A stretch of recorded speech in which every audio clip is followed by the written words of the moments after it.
আমাদের কাছে তথ্য আছে, ভিডিও ফুটেজ আছে, বিষ প্রয়োগ করে আল্লামা সাঈদীকে হত্যা করা হয়েছে। কথা বলুন ঠিক না বেঠিক? আমরা বাংলার জমিনের আপামর জনতা বলতে চাই, যেই জমিন থেকে ফ্যাসিস্টরা পালিয়ে গেছে, যেই জমিন এখন জালিম মুক্ত হয়েছে, যেই জমিন এখন ছাত্র জনতার অনুকূলে এসেছে, এই জমিনের মধ্যে আজ হোক কাল হোক যারা আল্লামা সাঈদীকে মিথ্যা মামলা দিয়ে জেলখানায় বন্দী করে রেখেছে, যারা এই কোরআনের শ্রেষ্ঠ আল্লাহর ওলিকে অন্যায়ভাবে বিষ প্রয়োগ করে হত্যা করেছে, এই বাংলার জমিনে তাদের ফাঁসির রায় কার্যকর করতেই হবে। যতক্ষণ কার্যকর করবে না, আরো রক্তের প্রয়োজন হলে আমরা রক্ত দেব, জীবনের প্রয়োজন হলে জীবন দেব। এই দাবি থেকে আমরা পিছপা হব না। কারা কারা হব না? দুই হাত তুলে আল্লাহ তাআলাকে দেখায়। লিল্লাহে তাকবীর। বাংলাদেশের শত্রুরা, ভারতের দালালেরা দিয়েছি তো রক্ত, রক্তের বন্যায়। লিল্লাহে তাকবীর। সম্মানিত ভাইরা আমার, আমরা শাহজালাল আমিরকে দেখি নাই, আমরা শাহপরানকে দেখি নাই। এই বাংলার জমিনে আমাদের কুন্দুপুকুরের মহিউদ্দিন সাহেবকে আমরা দেখি নাই, কিন্তু আমরা দেখেছি আল্লামা সাঈদীকে। আল্লামা সাঈদী রহিমাহুল্লাহ আজ থেকে শুরু করে প্রায় 25 বছর আগে উনি বলেছেন যে আপনারা আমার তাফসির মাহফিল বন্ধ করবেন না। আপনারা যদি আমার তাফসির মাহফিল বন্ধ করেন, আপনারা জনগণ থেকে নিষিদ্ধ হবেন। কথা বলেন না কেন? আল্লামা সাঈদী বলেছিল আপনারা তাফসির মাহফিলের গায়ে হাত দেবেন না, কিন্তু বাংলার জমিনের কুলাঙ্গাররা বুঝতে পারে নাই। আল্লাহ তাআলা বলেছেন ইউরিদুনা লিয়ুতফিউ নূরাল্লাহি বিআফওয়াহিহিম ওয়াল্লাহু মুতিম্মু নূরিহি ওয়ালাউ কারিহাল কাফিরুন। ডান হাতটা তুলে বলুন আল্লাহু আকবার। আল্লাহ তাআলা বলেন ইউরিদুনা লিয়ুতফিউ নূরাল্লাহ, এরা মুখের ফুৎকারে কোরআনের আলোকে নিভে দিতে চায়। এই জালেমরা, তারা তাদের মুখের ফুৎকারে আল্লাহর আইনকে বন্ধ করে দিতে চায়। আল্লাহু মুতিম্মু নূরিহি, আমি আমার কোরআনের আলো প্রজ্বলিত করবই করব, এটা কেউ ঠেকাতে পারবে না। আজকে কোরআনের পাখি আমাদের কাছে নাই। এই বাংলার জমিনে আমরা দেখলাম যারা 1 আগস্ট বাংলাদেশে ইসলামী আন্দোলন নিষিদ্ধ করেছে, যারা জামাত শিবিরকে নিষিদ্ধ করেছে, আজকে বাংলাদেশের জনগণ তাদেরকে চিরতরের জন্য নিষিদ্ধ করে দিয়েছে। কথা বলেন ঠিক না বেঠিক? আউযু বিল্লাহি মিনাশ শাইতানির রাজিম। আউযু বিল্লাহ বিসমিল্লাহ পড়লে সওয়াব হয় না গুনাহ হয়? সবাই কথা বলেন। তাহলে আমার সাথে যদি আপনারা পড়েন তাহলে কি গুনাহ হবে? তো সবাই একটু সওয়াবের নিয়তে পড়ি। আউযু বিল্লাহি মিনাশ শাইতানির রাজিম। বিসমিল্লাহির রাহমানির রাহিম। আলা ইন্না আউলিয়া আল্লাহ আউলিয়া আল্লাহু লা খাউফুন আলাইহিম ওয়া লা হুম ইয়াহজানুন। ডান হাতটা তুলে বলুন আল্লাহু আকবার। আল্লাহ পাক রব্বুল আলামিন বলেন, হে পৃথিবীর মানুষ শোনো, আলা ইন্না আউলিয়া আল্লাহ, সাবধান হয়ে যাও। হে পৃথিবীর মানুষ শোনো, আলা ইন্না আউলিয়া আল্লাহ, সাবধান, নিশ্চয়ই যারা আল্লাহর ওলি হয়, লা খাউফুন আলাইহিম, এই সমস্ত মানুষগুলির জন্য কোনো ভয় নাই। লা খাউফুন আলাইহিম ওয়ালা হুম ইয়াহজানুন, আর ওই সমস্ত মানুষগুলির কোনো চিন্তাও নাই। চিৎকার করে বলুন সুবহানাল্লাহ। তাহলে যারা আল্লাহর ওলি হয়, আল্লাহ তাবারক ওয়া তাআলা তাদের উদ্দেশ্যে বলেছেন যে পৃথিবীর মানুষ শোনো, যারা আমার ওলি এদের কোনো ভয় নাই, এদের কোনো চিন্তাও নাই,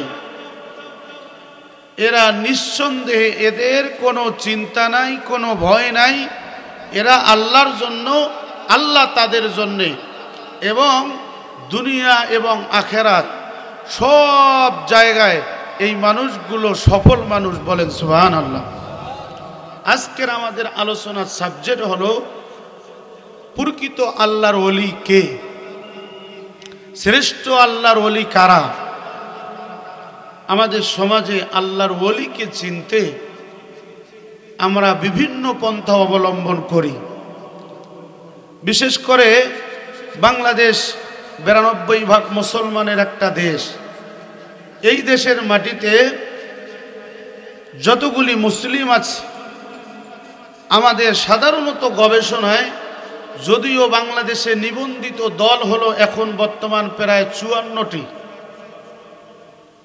নিবন্ধিত দল যদি 54টি হয়, সাধারণত হিন্দু, মুসলমান, বৌদ্ধ, খ্রিস্টান, এই পৃথিবীতে ধর্ম অবলম্বী আছে প্রায় 55,000 ধর্ম অবলম্বী আছে। কয় হাজার? হাতটা তুলে বলেন তো কয় হাজার? 55,000 ধর্ম আছে। এই পৃথিবীতে যে মানুষগুলো ধর্ম লালন করে, যে মানুষগুলো ধর্ম পালন করে, এই মানুষগুলোকে যদি আপনি বলেন আপনি যে ধর্ম পালন করতেছেন, আসলে বলেন তো আপনার টার্গেটটা কি? ওই আল্লাহর বান্দা একটাই উত্তর দেবে যে আমি একদিন এই পৃথিবীতে থাকব না, আমি এই পৃথিবী ছেড়ে চলে যাব, আমার জীবনের পরবর্তী জীবনটা যেন সুখময় হয়, কল্যাণকার হয়, যার জন্য আমি আমার ধর্ম পালন করি। কথা বলেন ঠিক না বেঠিক? এতগুলো ধর্ম অবলম্বীর মাঝে তার মধ্যে শ্রেষ্ঠ ধর্ম অবলম্বী হচ্ছে মুসলমান। এ ব্যাপারে সন্দেহ আছে? শ্রেষ্ঠ ধর্ম অবলম্বী এবং শ্রেষ্ঠ মানুষ, শ্রেষ্ঠ আদর্শিক মানুষ, শ্রেষ্ঠ মনুষ্যত্ব যার আছে গোটা পৃথিবীতে মডেল মানুষ হচ্ছে মুসলমান মানুষ। কথা বলেন ঠিক না বেঠিক? এই মুসলমানেরা আবার 3 জায়গায় বিভক্ত। কে কোন দল করে সেটা তাদের ব্যাপার। এটা যেহেতু তাফসির মাহফিল এবং আজকের আল মুবদিউ সরকার পাড়া জামে মসজিদ, পাশাপাশি হাফিজিয়া মাদ্রাসার মাহফিল, এখান থেকে একটা টার্গেট আমাদেরকে নিতে হবে, আমরা কোন দিকে গেলে নাজাত পাবো আর কোন দিকে গেলে নাজাত পাবো না, এই টার্গেটগুলো আমাদের বাছাই করতে হবে। কথা বলেন ঠিক না বেঠিক? আমরা সাধারণত মুসলমানেরা 3টা ভাগে ভাগ হয়ে গেছি। 1 নম্বর হচ্ছে, ভালো করে শুনুন, আল্লাহ পাক রব্বুল আলামিন বলেছেন, আল্লাযীনা ইউমিনুনা বিল গায়বি ওয়া ইউকিমুনাস সালাতা ওয়া মিম্মা রাযাকনাহুম ইউনফিকুন। এক শ্রেণীর মানুষ হচ্ছে তারা আল্লাযীনা ইউমিনুনা বিল গায়ব, যারা অদৃশ্যে আল্লাহকে বিশ্বাস করে।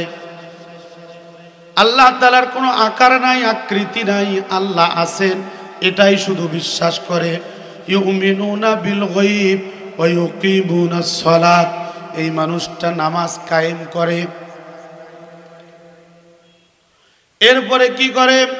ওয়া মিম্মা রাযাকনাহুম ইউনফিকুন, তাদেরকে যে রিজিক দেওয়া হয়েছে এই রিজিক থেকে সে আল্লাহর রাস্তায় দান করে। তার মানে হলো আল্লাহর উপরে ঈমান এবং পৃথিবীতে আল্লাহ তাআলার হুকুম সে নামাজ পড়ে, তার সম্পদ থেকে সে ব্যয় করে।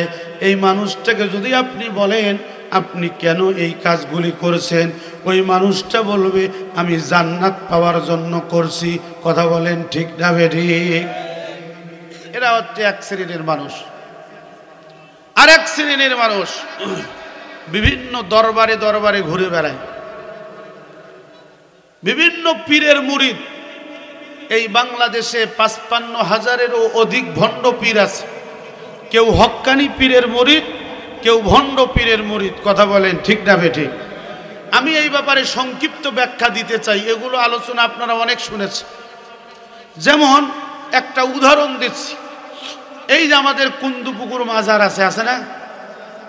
আমরা তো শুনেছি, মুরব্বীদের কাছ থেকে শুনেছি। এরকম কোনো দালিলিক প্রমাণ, কোনো ইতিহাস আমাদের কাছে নাই যে এই এলাকায় একজন বাদশা ছিল, কুন্দ রাজা। ওই রাজা সে তার ধর্ম প্রচার করত।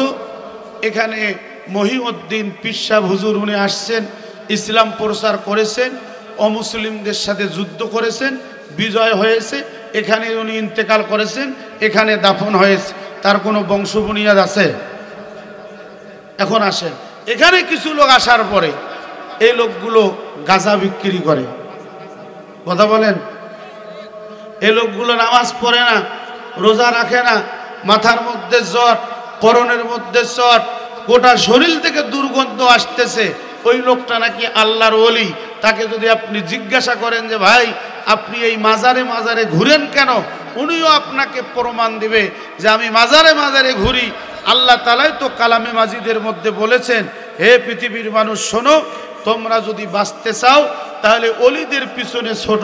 আল্লাহ বলেছেন, আলা ইন্না আউলিয়া আল্লাহ লা খাউফুন আলাইহিম ওয়ালা হুম ইয়াহজানুন। ওই আল্লাহর বান্দা প্রমাণ করাতে চায় যে আল্লাহর ওলিদের দরবারে গেলে জান্নাত পাওয়া যায়। এই জন্য তারা মাজারে মাজারে ঘুরে। কথা বলেন ঠিক না বেঠিক?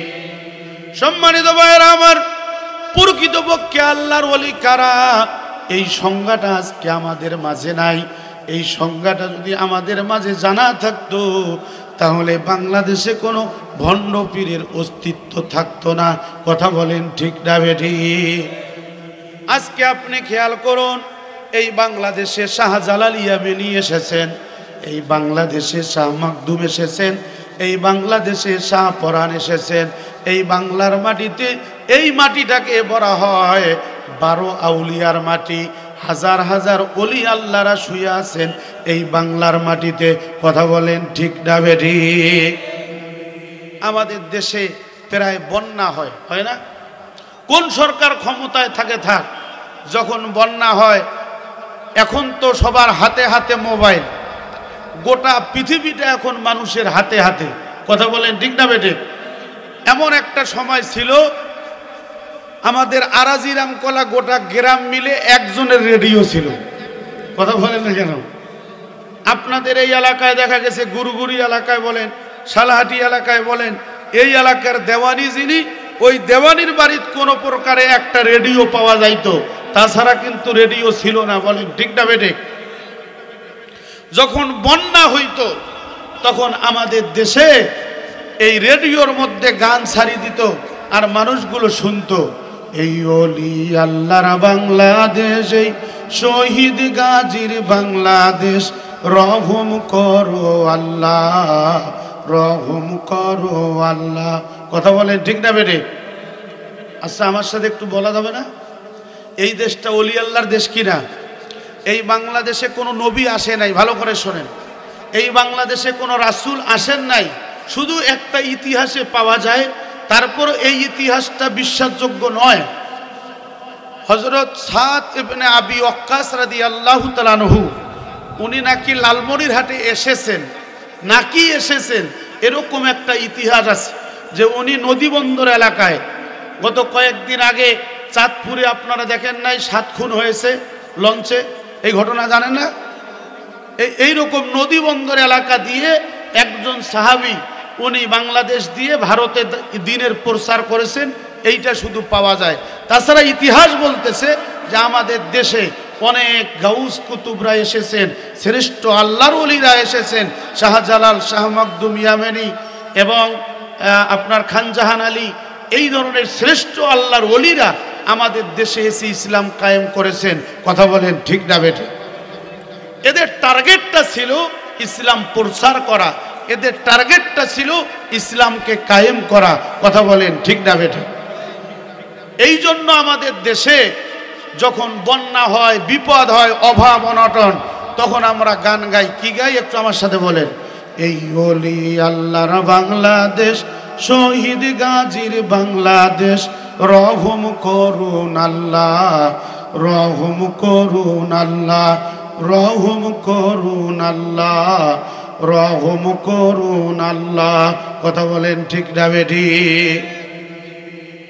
এই গানটা এই জন্য গাওয়া হয় যে আল্লাহ ওলিদের ওসিলায় আপনি আমাদের উপরে রহমত করেন, ওলিদের ওসিলায় আপনি আমাদেরকে মাফ করেন। এটা বলা নাজায়েজ নয়, এটা জায়েজ। কিন্তু আমাদের দেশে এখন মাজারগুলো হয়ে গেছে,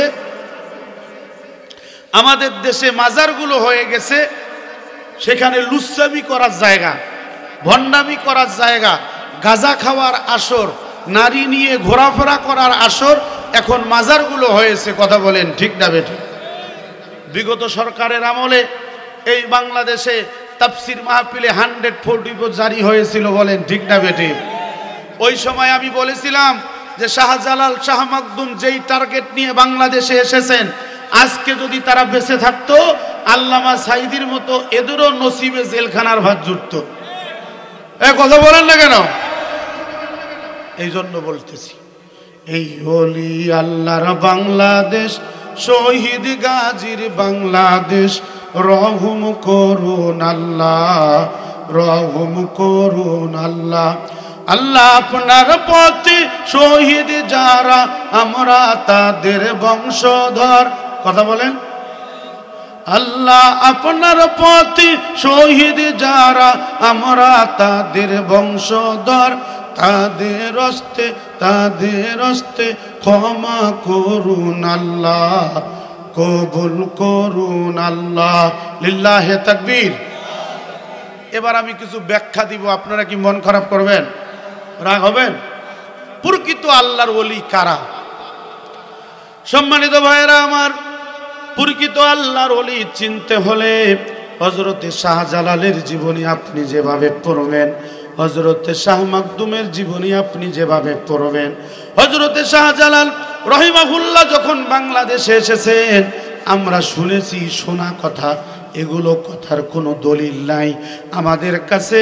শোনা কথা, উনি জায়নামাজে সরে ইয়ামান থেকে আমাদের বাংলাদেশে এসেছেন। চিৎকার করে বলুন আল্লাহু আকবার।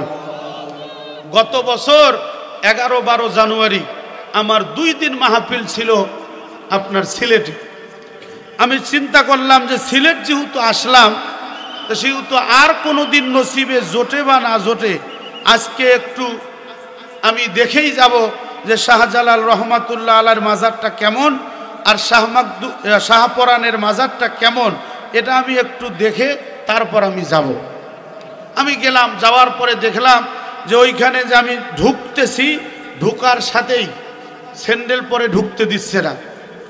বেশ কয়েকটা গার্ড আছে, মোবাইল আপনাকে নিতে দিবেন। আমি চাইলাম যে একটু ভিডিও করি, ওখানে মোবাইল নিয়ে ঢুকতে দিচ্ছে না। এরপরে একজনকে বললাম যে ভাই, আমি শুনেছি যে শাহজালালের একটা তরবারি আছে, আমি ওই তরবারিটা দেখতে চাই। তা বলতে যে হুজুর টাকা লাগবে। আচ্ছা বলেন তো, একটা তরবারি দেখতে যদি টাকা লাগে, এটা কি হালাল না হারাম? মানে ঘুষ দিয়ে তারপর তরবারি দেখো। তা চিন্তা করলাম আর কোনোদিন আসি আর না আসি, তরবারিটা দেখি যাই। তো ওই তরবারিটা যে নিয়ে আসলো, ওই লোকের যে মোষের কারবার, আমি দেখার পরে অবাক হয়ে গেছে। হ্যাঁ, দাড়ি তো নামকাওয়াস্তে নাই, একদম মোষ ওসমানী সাহেবের মতো। উনি একটা তরবারি নিয়ে বের হয়ে আসলো, আমার কাছে টাকা নিল 200। আমি ভাবলাম আসছি যেহেতু দেখি যাই। এরপরে আর একটা কোরআন শরীফ আছে, যেই কোরআন শরীফটা শাহজালাল ইয়ামানির হাতে ছিল। আমি যখন ওগুলো দেখলাম, দেখার পরে যখন বের হয়ে আসতেছি, তখন আমি মনে মনে ভাবলাম, আজকে যদি শাহজালাল বেঁচে থাকতো, এখানে যারা চতুর্দিকে বসে ব্যবসা বাণিজ্য করতেছে, এখানে যারা মাজার পাহারা দিচ্ছে, মাজারে যারা টাকা উঠাচ্ছে, সর্বপ্রথম শাহজালাল ইয়ামানি তার ওই তরবারিটা দিয়ে আগে এদের গর্দান থেকে মাথাটা উড়ে দিত। কথা বলুন ঠিক না ঠিক? তার কারণ হলো শাহজালাল ইয়ামানির টার্গেট হচ্ছে উনি এসেছেন এই দেশের মধ্যে ইসলাম প্রচার করতে, উনি এসেছেন এই দেশের মধ্যে কিভাবে ইসলামী হুকুমত কায়েম হয় এটাকে প্রচার করার জন্য। উনি যখন বাংলাদেশে এসেছেন তখন গৌর গোবিন্দ ছিল এই দেশের শাসক। ওই সময় গৌর গোবিন্দ হযরতে শাহজালাল ইয়ামানির দাওয়াত গ্রহণ করেন নাই। শাহজালাল ইয়ামানি রহিমাহুল্লাহ বলেছেন, হে পৃথিবীর মানুষ শোনো, তোমরা যারা আজকে আল্লাহর গোলামি বাদ দিয়ে মানুষের তৈরি করা গোলামি মানতেছ, আমি তোমাদেরকে বলতে চাই তোমরা আজকে শুনে নাও, তোমাদের জন্য পদ হচ্ছে দুইটা। এক নম্বর হচ্ছে যদি তোমরা আল্লাহর আইন মেনে নাও তাহলে তোমরা বেঁচে যাবা, আর যদি তোমরা আল্লাহর আইন মেনে নিতে না পারো তাহলে আমার তরবারি থেকে কেউ বাঁচতে পারবে না। বলেন আল্লাহু আকবার। শাহজালাল ইয়ামানির কথাটা কি ছিল? শাহজালাল ইয়ামানি এক কথাই বলেছেন যে হয় আল্লাহর হুকুম মেনে নাও, হয়তো এই আল্লাহর হুকুম মেনে নাও, এক হাতে তার কোরআন শরীফ আর এক হাতে তার তরবারি। আজকে বাংলাদেশে যারা হুজুরদেরকে জঙ্গি নাটক এতদিন ধরে সাজালো, এতদিন ধরে হুজুরদের বিরুদ্ধে মিথ্যা মামলা করলো, হুজুরদেরকে ফাঁসি পর্যন্ত দিল, হুজুরদেরকে একদিন দুই দিন তিন দিন নয়, হুজুরদেরকে আমৃত্যু জেলখানায় বন্দি করে রাখলো। এরা যদি শাহজালালের হাতে তরবারি পাইতো, শাহজালালের ভাত কি ঘরে জুটত? কথা বোঝা গেছে? সম্মানিত ভাইয়েরা আমার, আমি এতগুলো কথা বোঝার জন্য একটা কথাই বলছি, আমাদের অন্তরের মধ্যে কোনো সন্দেহ নাই শাহজালাল ইয়ামানি এক হাতের মধ্যে তরবারি নিয়ে এসেছেন, আর এক হাতের মধ্যে কোরআন নিয়ে এসেছেন। শাহজালাল ইয়ামানির টার্গেট হলো আল্লাহর জমিনে আল্লাহর দ্বীন কায়েম করা। কথা বলেন ঠিক না বেঠিক? আল্লাহ তাআলা কি বলেন আমরা দেখি। আল্লাহ তাআলা বলেছেন, ওয়ালাকাদ বা'সনা ফি কুল্লি উম্মাতির রাসূলান আন ইবুদুল্লাহা ওয়াজতানিবুত তাগুত। ডান হাতটা তুলে বলুন আল্লাহু আকবার।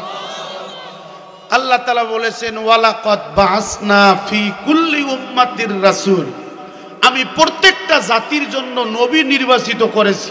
কথাকার আল্লাহ বলতেছেন প্রত্যেকটা জাতির জন্য আমি নবী নির্বাচিত করেছি।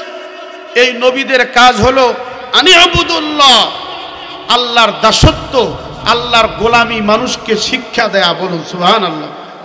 ওয়াজতানিবুত তাগুত, এদেরকে আল্লাহ দ্রোহী কাজ থেকে বিরত রাখা। নবীদের কাজ হলো দুইটা। কয়টা? আঙ্গুল দুটো এভাবে তুলে বলেন তো কয়টা? আরো জোরে। যারা হাত তোলে না এরা কোন দলের লোক? একটু টান টান করেন। কয়টা? আরো জোরে। জোর হলো না। লিল্লাহে তাকবীর। এক নম্বর হচ্ছে তাগুত। এই তাগুতটা কি? দুই নম্বর হচ্ছে আল্লাহর গোলামি শিক্ষা দেয়া। তাগুত হচ্ছে আল্লাহ দ্রোহী শক্তি, যে আল্লাহর আইন মানে না তাকে তাগুত বলা হয়। এবার আসুন, এই কোরআন বলেছে চোর সুন্নি ধরা পড়লে ওর হাত কেটে দাও।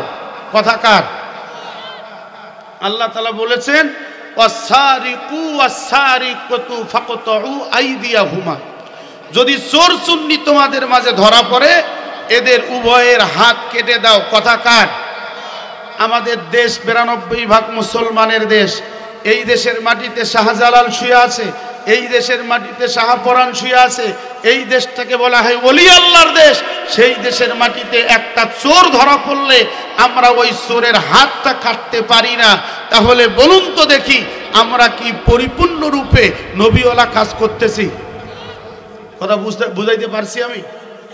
সম্মানিত ভাইরা আমার, এবার আমি বলবো, এক হাতের মধ্যে তরবারি আর এক হাতের মধ্যে কোরআন নিয়ে হযরতে শাহজালাল ইয়ামানি যদি আমাদের দেশে আসেন, এই ব্যাপারে আপনাদের কোনো সন্দেহ আছে নাকি? কোনো সন্দেহ আছে? শাহজালাল ইয়ামানি বলেছেন, হে গৌর গোবিন্দ, হয় আল্লাহর হুকুম মেনে নাও, না হলে আমরা তোমাকে শেষ করে দিব। এই জন্য বাংলাদেশের মানুষের ঈমান জাগ্রত করার জন্য আমরা এখন প্রায় সময় বলে থাকি, আমরা কি বলি? আমরা বলি যে এই শাহজালালের বাংলাদেশ, এই শাহপরানের বাংলাদেশ, রহম করুন আল্লাহ, রহম করুন আল্লাহ। কথা বলেন ঠিক না বেটি? হযরতে শাহজালাল বলেছেন, হয় আল্লাহর হুকুম মেনে নাও, না হলে আমি তোমাদেরকে খতম করে ফেলবো। এই বাংলার জমিনে একজন শ্রেষ্ঠ আল্লাহর ওলির জন্ম হয়েছিল, যেই লোকটা 1940 সালে এই বাংলার জমিনে জন্মগ্রহণ করেছেন, যেই লোকটা তাফসীর মাহফিলে হাজার হাজার মানুষ হতো, যেই মানুষটার হাতে হাজার হাজার মানুষ হাত রেখে ইসলাম গ্রহণ করেছেন, যেই মানুষটাকে মিথ্যা মামলা দিয়ে 13 বছর জেলখানায় বন্দি করে রাখা হয়েছে, এই মানুষটার কথাই বলছি। এই মানুষটা বলেছিল, আপনারা বেশি বাড়াবাড়ি করবেন না, আস্তে করে 12 কোটিয়ে গাছের গোড়া লাড়া দিবে, মামু বাড়ি দিল্লি গিয়া পড়বা। আল্লাহর ওলির কথা ফলছে কি ফলে নাই? তাহলে আল্লামা সাইদি যে আল্লাহর ওলি, এই ব্যাপারে কোনো সন্দেহ আছে? কার কার সন্দেহ আছে হাত তোলেন তো দেখি। একটা লোকেরও সন্দেহ নাই? কথা বলেন, সন্দেহ আছে? এই লোকটা জন্মগ্রহণ করলেন বাংলাদেশ। আমি আজকে আপনাদের কাছে বলতেছি, আমার আলোচনাটা রেকর্ড হচ্ছে, এটা আপনারা ইউটিউবে পাবেন এবং লাইভ চলছে। আজকে হয়তো আসি, কালকে থাকবো না, মানুষ তো মরণশীল, বলেন ঠিক না বেটে? আজকে আমরা আসি, কালকে শুনবেন যে নাজমুল হুদা নাই, কালকে শুনবেন যে চেয়ারম্যান সাহেব নাই, কালকে শুনবেন সভাপতি সাহেব নাই। এরকম ঘটনা ঘটছে কি ঘটছে না? আমরা তো দেখলাম এই 15.5 বছর মনে করছিলাম হাসিনা আর পালায় না। কি কথা বলেন না কেন? 41 সাল আপনারা ভোট দেন দেন নাই রে, হ্যাঁ? আর আমার চেয়ারম্যান এত যে পাওয়ার, চেয়ারম্যান হয়া না হয়া কয়েছে নাজমুল হুদার ওয়াজ বন্ধ। আমি যতদিন চেয়ারম্যান আছি, আরে বেটা তো চেয়ারম্যানের চেয়ারের গ্যারান্টি তো 1 সেকেন্ড নাই। এই কথা বলেন না কেন? 1 সেকেন্ড গ্যারান্টি আছে মানুষের? এখান থেকে বাড়ি যাইতে পারবেন, কোনো গ্যারান্টি আছে? বুঝার জন্য বলছি। আজ হোক কাল হোক, এই বাংলার জমিনে ইসলামী হুকুমত কায়েম হবেই হবে, এটা কেউ ঠেকাতে পারবে না। আপনি আমি পৃথিবীতে থাকবো না, আল্লামা সাইদি, মাওলানা নিজামী, মুজাহিদ ভাইয়ের জীবনী নিয়ে এই বাংলার জমিনের মানুষ গবেষণা করবে, পিএইচডি গবেষক তৈরি হবে। অপেক্ষায় থাকেন, এরা হচ্ছে সোনার মানুষ, এরাই হচ্ছে শ্রেষ্ঠ আল্লাহর ওলি, এটা কেউ ঠেকাতে পারবে না। কথা বলেন ঠিক না বেটে? সম্মানিত ভাইয়েরা আমার, আল্লাহর ওলি 1940 সালে জন্মগ্রহণ করলেন। তার বাবার নাম হচ্ছে ওই জামানার মধ্যে ইউসুফ সাইদি তার বাবার নাম। তার মা সেই ওই ইউসুফ সাইদির গ্রামের নাম হচ্ছে সাইদ খালি। ওই সমাজের মধ্যে জন্মগ্রহণ করে তার বাবার একটা প্রতিষ্ঠিত মাদ্রাসা ছিল। এই মাদ্রাসার মধ্যে তিনি প্রাথমিক জীবন পড়াশোনা করেছেন। চিৎকার করে বলুন সুবহানাল্লাহ। সম্মানিত ভাইয়েরা আমার, আজকে যদি পীরের ব্যবসা জায়েজ থাকতো, মাজারের ব্যবসা যদি জায়েজ থাকতো, আল্লামা সাইদির বাবা একজন পীর, উনি পীর যদি হতেন, তাহলে কি বাংলাদেশে তার মুরিদের অভাব হতো? কথা বলেন, মুরিদের অভাব হতো? এই লোকটার টার্গেট ছিল জান্নাত, এই লোকটার টার্গেট ছিল আল্লাহর সন্তুষ্টি, যার জন্য কোরআনের পাখি বাবা মার কাছ থেকে শিক্ষা গ্রহণ করার পরে খুলনা আলিয়া মাদ্রাসা থেকে কোরআনের উপরে কামিল পাশ করলেন, তাফসিরে কামিল করলেন। এই লোকটা সারসিনা মাদ্রাসায় পড়াশোনা করেছেন। এরপরে দাওয়াতি মিশন শুরু হয়ে গেল। কোরআনের দাওয়াত 50টা বছর ধরে বাংলার জমিনের শুধু নয়, পৃথিবীর প্রায় 50টা রাষ্ট্রে কোরআনের দাওয়াত দিল। এই কোরআনের পাখি 1 বছর 2 বছর নয়, 50টা বছর ধরে পৃথিবীর আনাচে কানাচে কোরআনের দাওয়াত দিলেন। মানুষগুলো তার হাতে হাত রেখে ইসলাম গ্রহণ করল।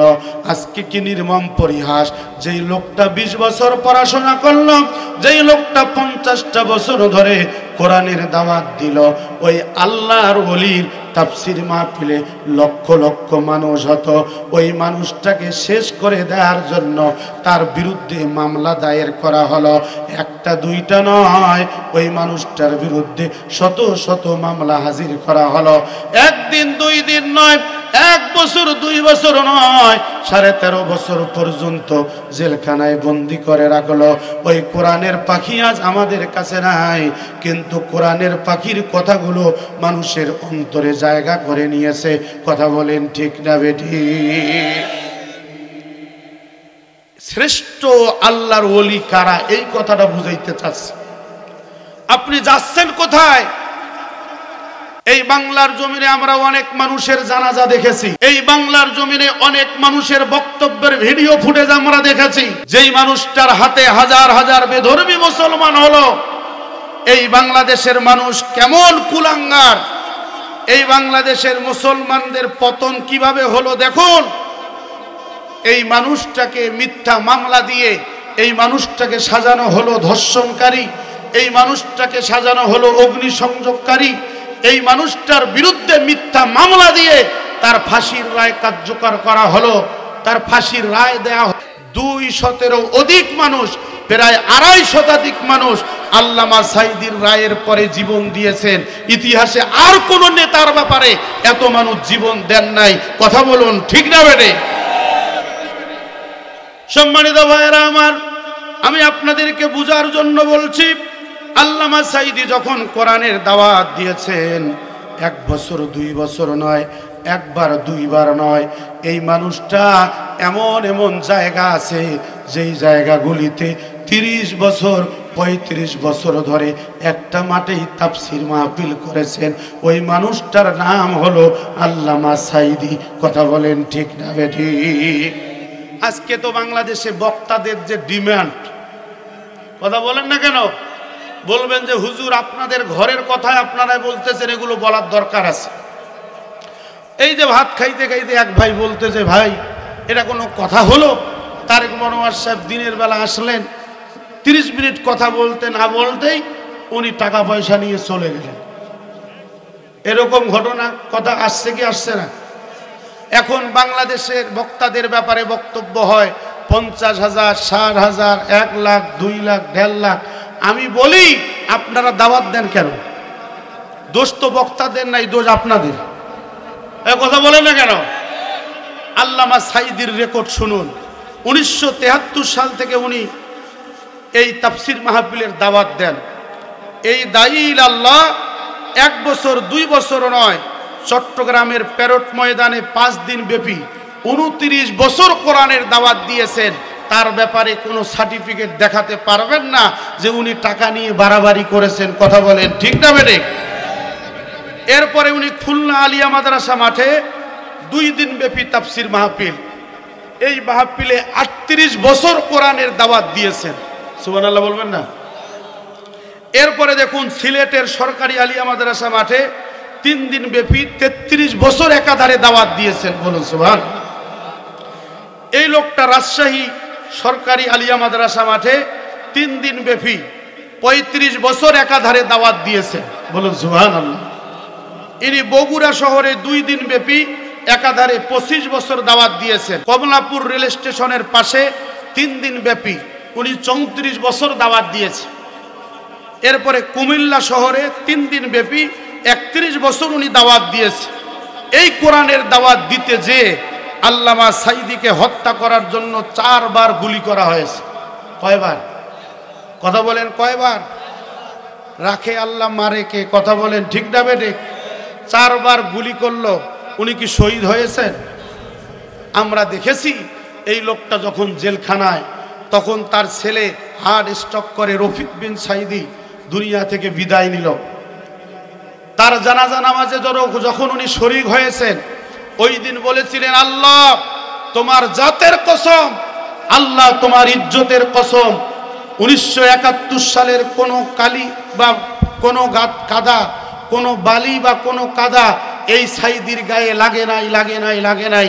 কথা বলেন ঠিক না বেঠে? ওই দিন কোরআনের পাখি বলেছিলেন, আল্লাহ তোমার কাছে চাই আমি আবার কোরআনের ময়দানে ফিরে আসব, আমি আবার কোরআনের হক কথা বলবো, বাতিলরা আমাকে গুলি করে আমার বুকটাকে ঝাঝারা করে দেবে, আমি শহীদ হয়ে তোমার কাছে পৌঁছতে চাই, কিন্তু এই বাতিলরা আমাকে মিথ্যা মামলা দিয়ে অন্যায়ভাবে গ্রেফতার করেছে, এই মিথ্যা কালিমা নিয়ে আমি কবরে যেতে চাই না, আমি শহীদ হয়ে কবরে যেতে চাই। এটাই ছিল আল্লামা সাঈদীর স্বপ্ন। কথা বলেন ঠিক না বেটে? উনি জেলখানায় থাকতে তার মা দুনিয়ার থেকে বিদায় নিয়েছেন, তার মায়ের জানাজায় শরীক হতে দেওয়া হয়নি। উনি জেলখানায় থাকতে তার পুত্রবধূ দুনিয়া থেকে বিদায় নিয়েছেন, তার জানাতেও শরীক হতে দেওয়া হয়নি। দেখুন, এই লোকটা সর্বপ্রথম গুলিবিদ্ধ হয়েছেন 1973 সালের 14 জানুয়ারি চাপাই নবাবগঞ্জে। ওই দিন উনি তাফসির মাহফিল শেষ করে যাচ্ছেন, ওনার গাড়িকে টার্গেট করে গুলি করা হয়েছিল, কিন্তু ওই দিন আল্লামা সাঈদী শহীদ হন নাই, রেখে দিয়েছেন কে? এরপরে 1974 সালের আমরা দেখেছি যে পাবনা 29 নভেম্বর পাবনায় তাফসির মাহফিল শেষ করে দারুল আমান ট্রাস্ট, সেখানে তাফসির মাহফিল শেষ করে উনি খাইতে যাবেন, এরকম সময় তাকে টার্গেট করে গুলি চালানো হয়। সন্ত্রাসীরা তাকে হত্যা করার জন্য গুলি করলো, আল্লামা সাঈদীকে গুলি লাগে নাই, তার পাশে ছিলেন মুহাদ্দিস নুরুল্লাহ সাহেব। ওই দিন মুহাদ্দিস নুরুল্লাহ সাহেব শহীদ হয়ে গেছেন। চিৎকার করে বলুন আল্লাহু আকবার। 1986 সালের 21 অক্টোবর কুমিল্লা লোহাগাড়া সাতকানিয়ায় ওই তাফসির মাহফিলে আল্লামা সাঈদীকে টার্গেট করে গুলি করা হয়েছিল। ওই দিনও আল্লামা সাঈদীকে শহীদ করে দিতে পারে নাই। 1992 সালের 27 সেপ্টেম্বর ঢাকায় শিবিরের আয়োজনে একটা সিরাত মাহফিল ছিল, ওই দিনও আল্লামা সাঈদীকে টার্গেট করে গুলি করা হয়েছে, ওই দিনও আল্লামা সাঈদী শহীদ হন নাই। এই লোকটা জেলখানার মধ্যে ছিল, একটা দুইটা রোগ নয়, বেশ কয়েকটা রোগ তার। উনি ডায়াবেটিস রোগী এবং তার হাড়ের মধ্যে রিং বসানো। চিকিৎসার নামে বলে এই লোকটাকে হাসপাতালে নিয়ে যেয়ে যখন হাসপাতালে নিয়ে যায় তখন আমাদের কাছে ছিল উনি মুস্কি হাসি দিচ্ছেন। কথা বলুন ঠিক না বেঠিক? ওই দিন এই কুলাঙ্গাররা, আমাদের কাছে তথ্য আছে, ভিডিও ফুটেজ আছে, বিষ প্রয়োগ করে আল্লামা সাঈদীকে হত্যা করা হয়েছে। কথা বলুন ঠিক না বেঠিক? আমরা বাংলার জমিনের আপামর জনতা বলতে চাই, যেই জমিন থেকে ফ্যাসিস্টরা পালিয়ে গেছে, যেই জমিন এখন জালিম মুক্ত হয়েছে, যেই জমিন এখন ছাত্র জনতার অনুকূলে এসেছে, এই জমিনের মধ্যে আজ হোক কাল হোক যারা আল্লামা সাঈদীকে মিথ্যা মামলা দিয়ে জেলখানায় বন্দী করে রেখেছে, যারা এই কোরআনের শ্রেষ্ঠ আল্লাহর ওলিকে অন্যায়ভাবে বিষ প্রয়োগ করে হত্যা করেছে, এই বাংলার জমিনে তাদের ফাঁসির রায় কার্যকর করতেই হবে। যতক্ষণ কার্যকর করবে না, আরো রক্তের প্রয়োজন হলে আমরা রক্ত দেব, জীবনের প্রয়োজন হলে জীবন দেব। এই দাবি থেকে আমরা পিছপা হব না। কারা কারা হব না? দুই হাত তুলে আল্লাহ তাআলাকে দেখায়। লিল্লাহে তাকবীর। বাংলাদেশের শত্রুরা, ভারতের দালালেরা দিয়েছি তো রক্ত, রক্তের বন্যায়। লিল্লাহে তাকবীর। সম্মানিত ভাইরা আমার, আমরা শাহজালাল আমিনীকে দেখি নাই, আমরা শাহপরানকে দেখি নাই। এই বাংলার জমিনে আমাদের কুন্দুপুকুরের মহিউদ্দিন সাহেবকে আমরা দেখি নাই, কিন্তু আমরা দেখেছি আল্লামা সাঈদীকে। আল্লামা সাঈদী রহিমাহুল্লাহ আজ থেকে শুরু করে প্রায় 25 বছর আগে উনি বলেছেন যে আপনারা আমার তাফসির মাহফিল বন্ধ করবেন না, আপনারা যদি আমার তাফসির মাহফিল বন্ধ করেন আপনারা জনগণ থেকে নিষিদ্ধ হবেন। কথা বলেন না কেন? আল্লামা সাঈদী বলেছিল আপনারা তাফসির মাহফিলের গায়ে হাত দেবেন না, কিন্তু বাংলার জমিনের কুলাঙ্গাররা বুঝতে পারে নাই। আল্লাহ তাআলা বলেছেন ইউরিদুনা লিয়ুতফিউ নূরাল্লাহি বিআফওয়াহিহিম ওয়াল্লাহু মুতিম্মু নূরিহি ওয়ালাউ কারিহাল কাফিরুন। ডান হাতটা তুলে বলুন আল্লাহু আকবার। আল্লাহ তাআলা বলেন ইউরিদুনা লিয়ুতফিউ নূরাল্লাহ, এরা মুখের ফুৎকারে কোরআনের আলোকে নিভে দিতে চায়। এই জালেমরা তারা তাদের মুখের ফুৎকারে আল্লাহর আইনকে বন্ধ করে দিতে চায়। আল্লাহু মুতিম্মু নূরিহি, আমি আমার কোরআনের আলো প্রজ্বলিত করবই করব, এটা কেউ ঠেকাতে পারবে না। আজকে কোরআনের পাখি আমাদের কাছে নাই। এই বাংলার জমিনে আমরা দেখলাম যারা 1 আগস্ট বাংলাদেশে ইসলামী আন্দোলন নিষিদ্ধ করেছে, যারা জামাত শিবিরকে নিষিদ্ধ করেছে, আজকে বাংলাদেশের জনগণ তাদেরকে চিরতরের জন্য নিষিদ্ধ করে দিয়েছে। কথা বলেন ঠিক না বেটি? আল্লাহর ওলির কথা বলছে কি বলে নাই? সম্মানিত মা বোনদের দৃষ্টি আকর্ষণ করছি, সম্মানিতা মা বোনেরা, আপনাদের ওখানে জায়গা হচ্ছে না, আপনারা নিজেরাও বসবেন, অপরজনকে বসার ব্যবস্থা করে দেবেন। আর আপনারা যারা বসেছেন একটু চাপাচাপি হয়ে বসেন। সম্মানিত ভাইয়েরা আমার, আমি বলছিলাম তাহলে আল্লাহর ওলি কারা, এই কথাটা বোঝার জন্য আজকে বেশি কিছু চিন্তা করতে হবে না। আপনি কোরআন পড়েছেন, হাদিস পড়েছেন, ইসলামী সাহিত্য পড়েছেন, নবী রাসূলদের জীবনী আপনি পড়েছেন, আপনি জীবনীগুলো সেট করে দেখবেন। যেই পীরের মুরিদরা নামাজ পড়ে, যেই পীরের মুরিদরা রোজা রাখে, যেই পীরের মুরিদরা আল্লাহর জমিনে আল্লাহর রাজ কায়েমের কাজ করে, ওই পীর হচ্ছে হক্কানি পীর। আর যেই জমিনের মধ্যে পীরের মুরিদরা আল্লাহর আইন চায় না, ও পীর নয়, ও হচ্ছে শয়তান। কথা বলেন ঠিক না বেটি? তাহলে আল্লামা সাইদি 20 বছর পড়াশোনা করলেন, এরপরে 50 বছর কোরআনের দাওয়াত দিলেন। 20 আর 50-এ কত হয়? কথা বলেন। 70 বছর। জেলখানায় থাকলেন 13 বছর। কত হলো? কথা বলেন না কেন? তাহলে যেই লোকটার হাতে হাজার হাজার বেধর্মী মুসলমান হলো, আমাদের দেশে গজব আসবে না কেন? যেই লোকটার হাতে হাজার হাজার বেধর্মী মুসলমান হলো, ওই বেটা থাকে কাশিমপুর কারাগারে। আর যেটার কোনো চরিত্র নাই, কোনো সার্টিফিকেট নাই, বাংলাদেশের একটা ল্যাংটা মহিলা, নাম হচ্ছে মমতাজ, স্বামীর কোনো হিসাব নাই, কাওয়ালি মাজারে মাজারে গান গাইতো, ও হয় বাংলাদেশের এমপি। কথা বলেন না কেন? মানে নিকৃষ্ট মানুষগুলো হয় এমপি, আর শ্রেষ্ঠ মানুষগুলো খায় জেলখানার ভাত। আল্লাহর গজব আসবে কি আসবে না? আল্লাহ পাক রব্বুল আমিন বলেছেন, ওয়া মাকারু ওয়া মাকারাল্লাহ আল্লাহু খায়রুল মাকিরিন। আল্লাহ তাআলা বলেছেন তারা তাদের ষড়যন্ত্র দিয়ে কোরআনের হুকুমকে বন্ধ করে দিতে চাবে। তারা ষড়যন্ত্র করবেই, তাদের ষড়যন্ত্র বন্ধ হবে না, তারা ষড়যন্ত্র করেই যাবে। কিন্তু আল্লাহ বলেছেন ওয়া মাকারাল্লাহ, আমি আমার কৌশল প্রয়োগ করব।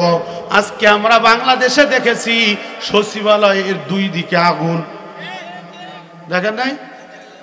পরিকল্পিতভাবে আগুন লাগিয়ে দেওয়া হয়েছে। এই 15.5 বছরে যারা চুরি করেছে, ওই চুরির ডকুমেন্টস আছে আপনার ওই সচিবালয়। পরিকল্পিতভাবে যারা আগুন লাগাই দিয়েছে, আমরা তাদেরকে বলতে চাই, দুনিয়ার নথিপত্র পুড়ে ফেলা সম্ভব, আল্লাহর কাছে যেই নথিপত্র আছে এটা কি পুড়ে ফেলা সম্ভব? অতএব ভালো করে আরো বোঝার জন্য বলছি, এরা যে চোর, এরা যে বাটপার, এটা জাতির আজকে বুঝতে আর বাকি নাই। কথা বলুন ঠিক না বেঠিক? সম্মানিত ভাইয়েরা আমার, আল্লামা সাইদির কথা বলছিলাম। 1996 সালে প্রথম এমপি ছিলেন, 2001 সালে এমপি ছিলেন। আমি পিরোজপুরে তাফসির মাহফিলে গিয়েছি, আমি দেখেছি ওই এলাকার অধিকাংশ মানুষ হিন্দু মানুষ।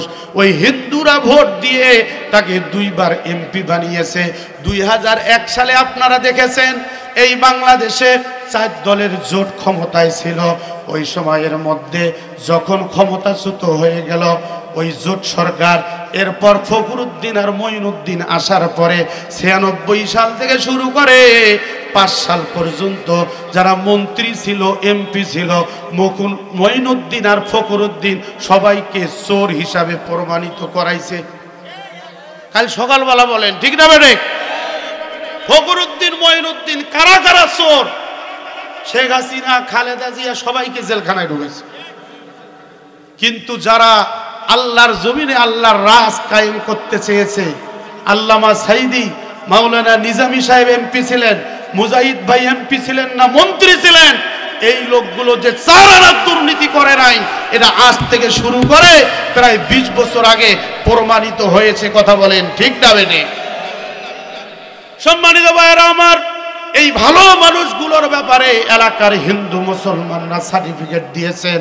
আমি পিরোজপুরে গিয়ে জিজ্ঞাসা করেছি, আপনারা আল্লামা সাইদিকে এত ভালোবাসেন কেন, কারণটা কি?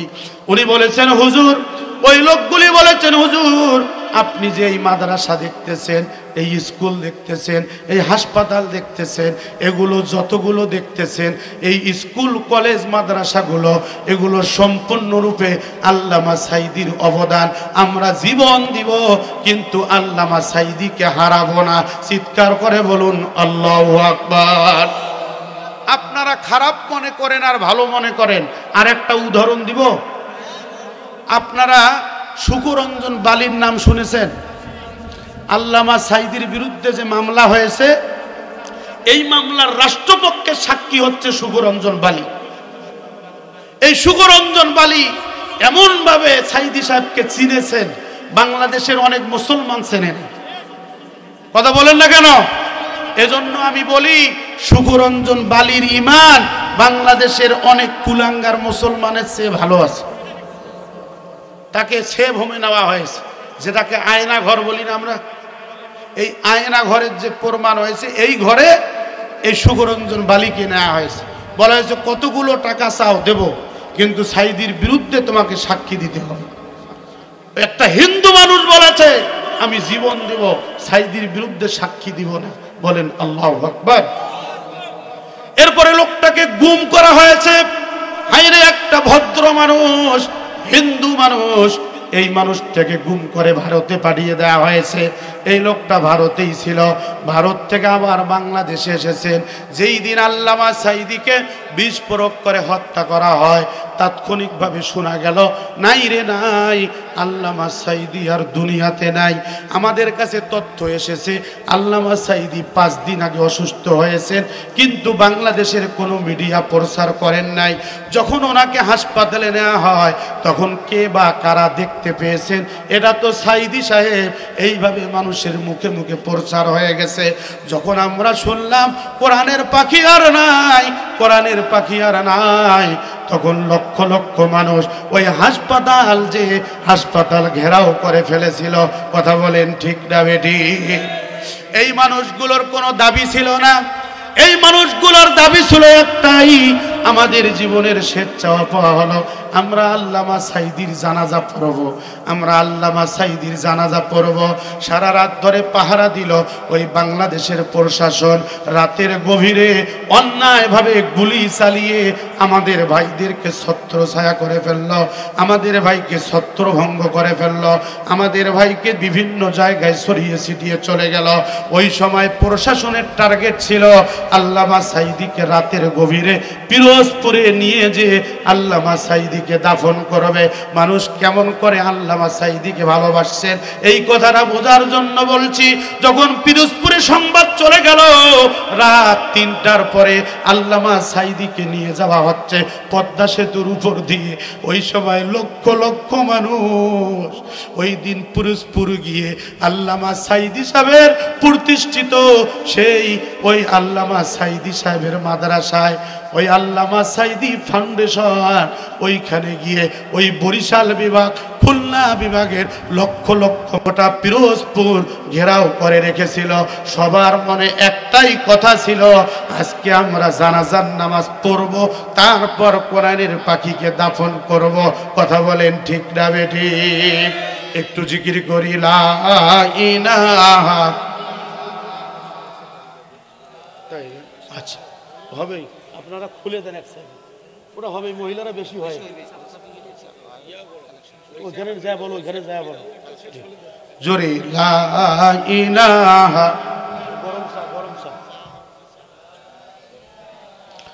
ইল্লাল্লাহ লা ইলাহা।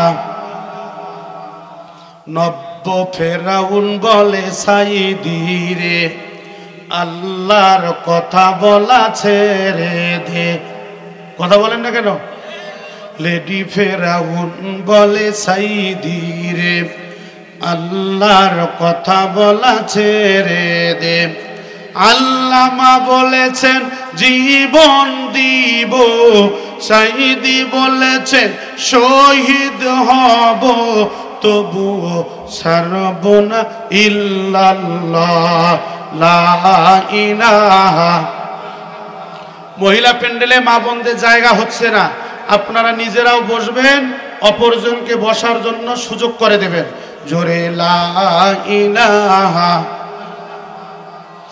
লা ইলাহা ইল্লাল্লাহু মুহাম্মাদুর রাসূলুল্লাহ সাল্লাল্লাহু। সম্মানিত ভাইরা আমার, গভীর মনোযোগ। আল্লাহর রাসূল সাল্লাল্লাহু আলাইহি সাল্লাম যখন কোরআনের দাওয়াত দিয়েছেন, আল্লাহর নবীকে মক্কার কাফের মুশরিকরা বলেছিল, হে মুহাম্মদ তুমি কি চাও?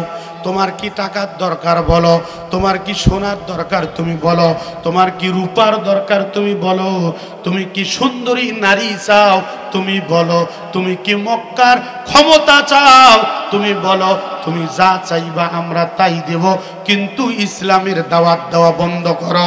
আল্লাহর নবী কি স্বর্ণ মুদ্রা এগুলোর লোভে পড়ে কোরআনের দাওয়াত দেওয়া বন্ধ করেছিলেন?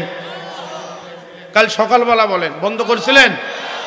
এবার আসেন, হযরতে মুসা আলাইহিস সালাতু ওয়াস সালামকে বলা হয়েছিল, মুসা তুমি কোরআনের কথা বলা, ইসলামের কথা বলা বন্ধ করে দাও, তুমি কি চাও আমরা সেটা দিব।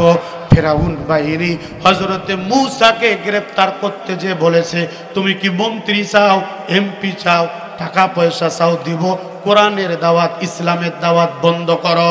হযরতে মুসা কি দাওয়াত দেওয়া বন্ধ করেছেন? এবার আসুন, হযরতে ইব্রাহিম আলাইহিস সালাতু ওয়াস সালাম তাকে আগুনের কুণ্ডলীর মধ্যে ফেলাই দেওয়া হয়েছে, বলেন ঠিক না বেঠিক?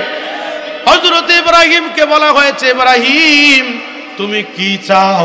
তুমি নারী চাও, বাড়ি চাও, গাড়ি চাও, টাকা পয়সা যা চাও দেয়া হবে, আল্লাহর কথা বলা বন্ধ করে দাও। হযরত ইব্রাহিম কি বন্ধ করেছিলেন? একই কায়দায় আল্লামা সাইদিকে বলা হয়েছিল, আপনি জামাত ইসলামী ছেড়ে দেন, আপনি যদি এমপি হতে চান আমরা এমপির চেয়ার দেব, আপনি যদি মন্ত্রী হতে চান মন্ত্রীর চেয়ার দিব, আপনি যদি পীর হতে চান আপনাকে অনেক বড় পীর বানিয়ে দেওয়া হবে, আপনি যদি অন্য একটা দল গঠন করেন ওই দলের নেতা কর্মী অফিস পর্যন্ত দেয়া হবে। আল্লামা সাইদি বলেছিলেন, তোমাদের টাকা পয়সা চেয়ার কি আমি লাথি মারি?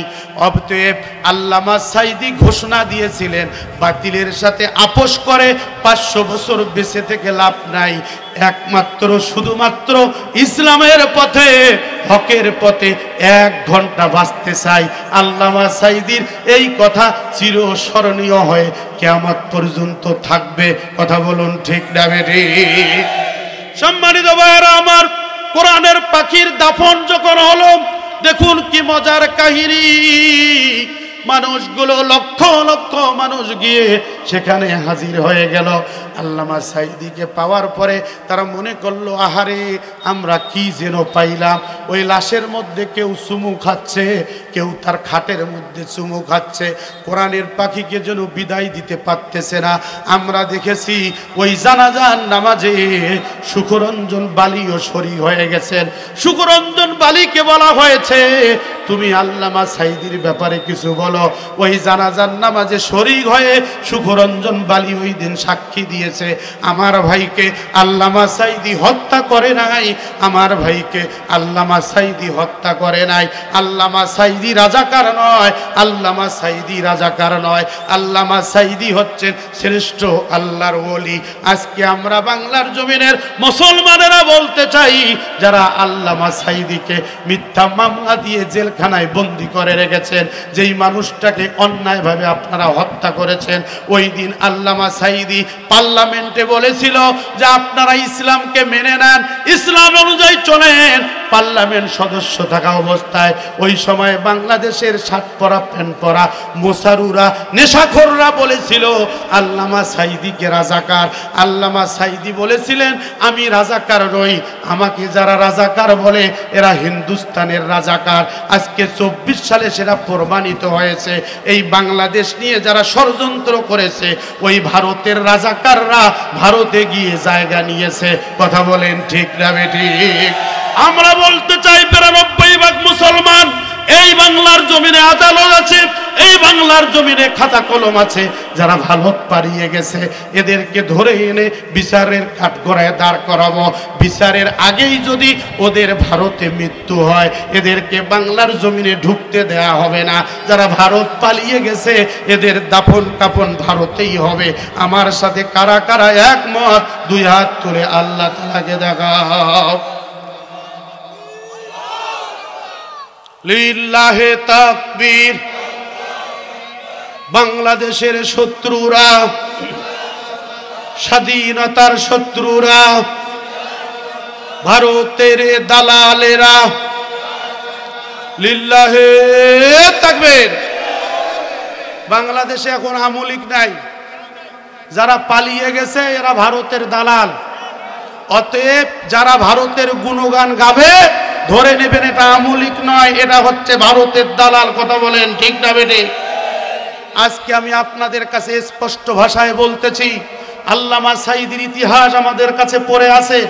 আজ হোক কাল হোক এটা নিয়ে গবেষণা হবে, এটা নিয়ে লেখালেখি হবে।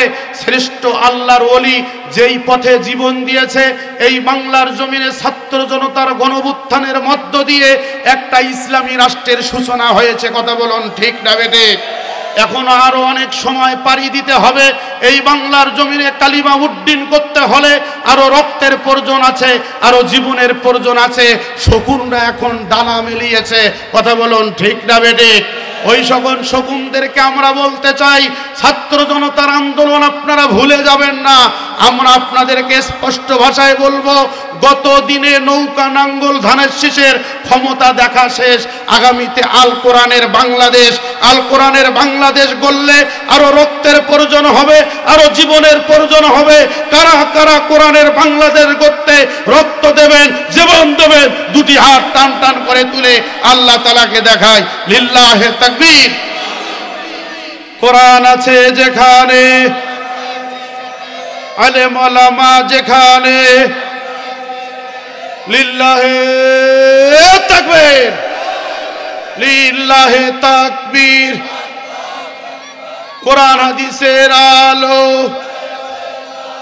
আলেম ওলামা যেখানে, লিল্লাহে তাকবীর।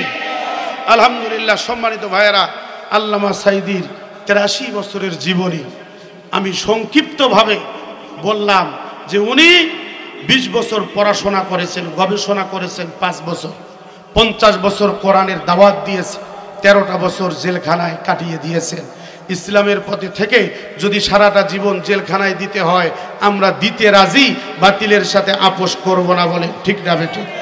আসুন, এই যে মাদ্রাসা আল মুবদিউ হাফিজিয়া যে মাদ্রাসা এবং মসজিদের উন্নয়ন কল্পে আজকে তাফসির মাহফিল, আমি আপনাদের এলাকার সন্তান, আপনারা জানেন আমি এজন্য চিন্তা করলাম শ্রেষ্ঠ আল্লাহর ওলি কারা, এই সাবজেক্টের উপরে বক্তব্য দেওয়া হয় না। কথা বলেন, এরকম বক্তব্য কি শুনছেন? এজন্য আজকে চিন্তা করলাম শ্রেষ্ঠ আল্লাহর ওলির একটু ব্যাখ্যা আপনাদের কাছে দিই। আজকে যে আলোচনা করলাম আমাকে সব আপনাদেরকে আমল করার তৌফিক দান করুন। বলছি আল্লাহুম্মা আমিন।